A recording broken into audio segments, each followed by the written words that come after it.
Hi there, great and glorious, soon to be famous one day, Nick Dutch back on the camera again one more time. Hi there, how the heck's it going?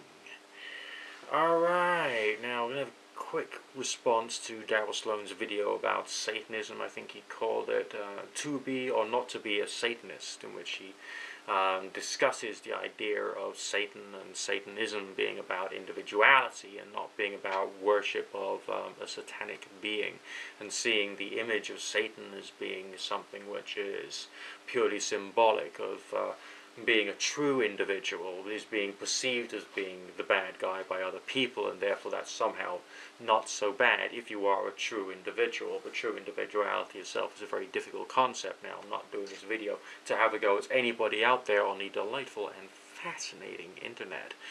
I'm merely doing this to explore in my own terms a few ideas which are basically sort of like knocking around in the New Age world. I think that LaVeyan Satanism has inspired an awful lot of things, and I feel that there's possibly a crossover with Thelema and a few other different ideas which are out there. This idea of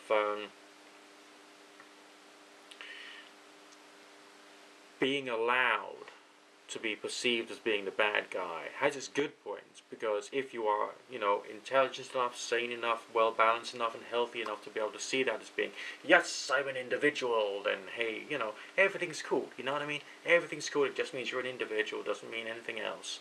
But there is like this mentality within certain aspects of the New Age world which you might have noticed or you might not have noticed. I mean, it certainly isn't amongst all the people out there, okay? It's just one particular little attitude which I've got a few issues with, basically, and that's those people who think that it's okay to nurture being a bad guy. It's okay to encourage that aspect of your character. There's some people within paganism who say that we don't just worship light and love, we also worship darkness. But that does, make one ask the question, what is darkness in that particular context? And so, it sort of brings us back onto the same subject of, are you perceiving, do people who are LaVeyan Satanists perceive Satan as being an enlightened form of reasoning, or do they perceive it as being the reverence for being the bad guy character? And if it is the reverence of being the bad guy character, what else is that going to make them think? Because, humans do join the dots. We collect, connect little points here, there, and everywhere, from things that we've read, things that we've heard, things we've seen on television, things we've seen on YouTube, and our own thoughts, our own perspectives. And what do? We build up a worldview or an attitude. And I think that we have to think about where some of these worldviews and some of these attitudes can take people with the passage of time, and is that necessarily, a good way of explaining things to people? Now, humans are definitely very complex creatures. Humans are also very stupid creatures, to the most part. We're just apes. Doesn't matter how high up the tree you've climbed, you're still an ape. Okay, you still urinate, defecate, and other things which have an 8 sound at the end of it, if you get my drift.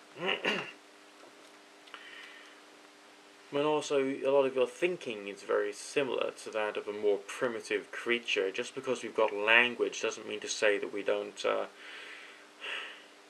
use very similar tribal behavior when we're using our language, as a group of chimpanzees might, or a group of orangutans. The ones who's making the loudest noises, shouting, and all the rest of that, and that can be threatening. We react to this. We also have a sense of humor, which is something which appears to be endemic to a wide variety of other creatures as well. All these things are primitive. And so too is our way of bouncing around ideas. Now, for a lot of people, thinking is actually very, very hard. And even if you manage to master each and every single aspect of the rigors of scientific thought and how to do scientific thought, you wouldn't necessarily know anything about creative thought, would you? And if you become the person who had mastered each and every form of artistic expression, would you necessarily have known everything about scientific thought or philosophical thought? No. Because when you become a specialist, you become pushed away into a tiny little area, a tiny drop in the ocean, a tiny minuscule part of the whole reality of what it is to be a thinker, to have reverence for thought and for reason. Because as you go through life, you sort of move down tunnels of thought, don't you? When you reach a destination, you come to a conclusion. And not everyone comes to the same conclusion. And in fact, lots of people come to very different conclusions. And it's good that there is, diverse sets of ideas out there in the world. But what about this idea of just like revering darkness? Revering being seen as the bad guy. Doesn't that make some people actually want to be the bad guy? To think about what it means to be bad? To contemplate doing things which are inappropriate? I know, crime, drug abuse, shoplifting.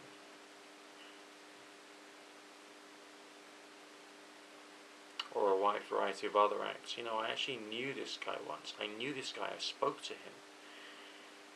And he says, the only true spiritual act is to do whatever you feel. And what is it you feel when you just had a whopping great argument with the boss? Or, you think your finances are in jeopardy, or, there's some memory creeps around your brain as to some unpleasant thing that happened to you many, many years ago. Is it occasionally a violent thought? Occasionally. Do you feel it? And if so, if you had internalized the message of being the bad guy, would you then be tempted to go out and do it? Because if that's the case, the expression of some ideas are actually wrong. You can have something wrong with your body. You can have like no sleep, as I've had recently. Or, you can get ill and like the brain stops working properly, the thought process stops working properly, and if you just took on board this idea of I've got to do what I feel, how dangerous could that be? To the individual, to the actual individual who's got these ideas, as well as to the people they're going to influence.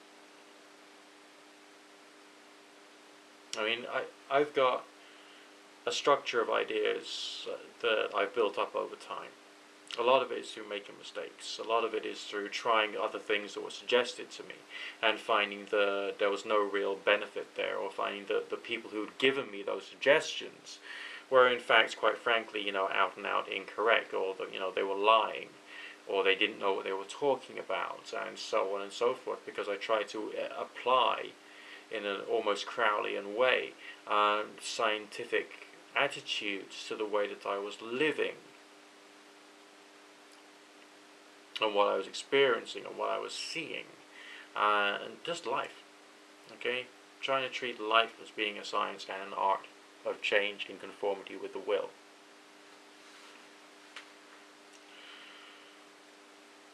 And this has taught me that there's lots of false ideas out there, lots of false information, which people believe, I don't care who's watching this video, right? You may have a good understanding of what common sense is, but common sense is not all that common.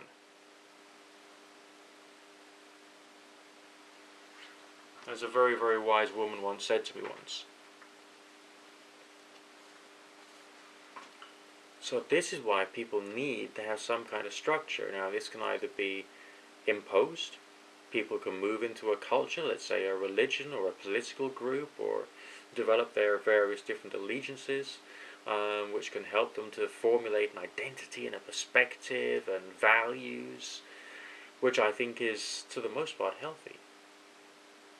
Or you can throw each and every single thing that's good and true and right and intelligent out of your mind and just do what you feel. Because if you were to really, really, really burrow down through all of your thoughts and thought really about what you really felt, you might not like what you see. That goes for you, that goes for me, that goes for him, her, them, everybody. Okay? So some concepts are very, very, very difficult and dangerous.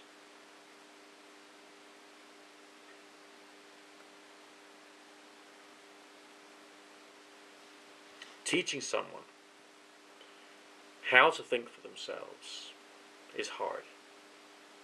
And not everyone is willing to go through the process. But we can but try. And I maintain that the concept within both paganism and LaVeyan Satanism, that it's okay to have some reverence for something which is wrong, is wrong. Maybe I've misunderstood it. All I've done in this video is give you my own point of view. And, you know, if you want to disagree with it, do an ownership video of it or whatever you want, then go for it. You know, I don't really care. This is just Nick Dutch. One man, one camera. And a beautiful gaggle of subscribers out there. Look forward to speaking to you again soon. Bye for now.